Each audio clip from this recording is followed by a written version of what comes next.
ଜୟ ଜଗନ୍ନାଥ। ତ କନକ ନ୍ୟୁଜ ର ଗୋଟେ ଭଉଣୀ ଗୋଟେ ଭାଇ କଣ ପ୍ରଶ୍ନ କରୁଛନ୍ତି ଚାଲ ଟିକେ ଦେଖିବା। କେତେ ନଉଛନ୍ତି ଆଜି ପେଟ୍ରୋଲ ରେଟ୍ କେତେ ଅଛି? 110 ଟଙ୍କା। ଅଧିକ ଟଙ୍କା ନଉଛନ୍ତି ଆପଣ ଟାଙ୍କି ଠାରୁ? ଆଉ ଟାଙ୍କି ତ ଆଣିକି ବିକୁଛି, ନ ଲାଭ ହେଲେ କାହିଁ ବିକିବି? ମାନେ ଆପଣ ଲାଭ କରିବା ପାଇଁ ଲୋକଙ୍କୁ ବିପଦରେ ଯାଉନାହାନ୍ତି ସେ ଟାଙ୍କି ପକେଇକି ମୁଁ ଯିବି। ତ ସିଏ ପେଟ୍ରୋଲ ରେଟ୍ ପଚାରିଲେ, ଇଏ କହିଲେ କେତେ ନେଇଛି 110 ଟଙ୍କା ନଉଛନ୍ତି। ସେଠୁ ସେ କହିଲେ ସରକାର ନିୟମକୁ ଭାଙ୍ଗିକି ତମେ ପାଳନ କରୁଛ। ସେ କହିଲେ XYZ। ଆଉ ସେ ଗୋଟେ ଉତା ବସିବ ବିକିବ, ଆଉ ସେ ଏକ୍ସଟ୍ରା ଟଙ୍କା ନିଅନ୍ତାନି।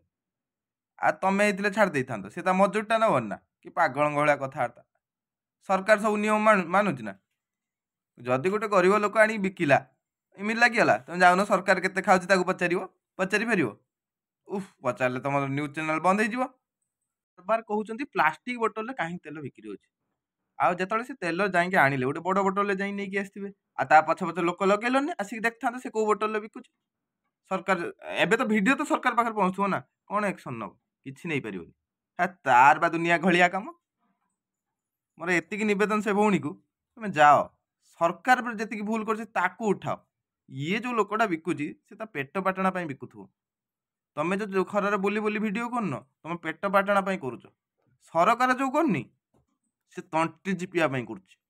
ଯାଅ, ସରକାର ବହୁତ ଖରାପ କାମ କରୁଛି।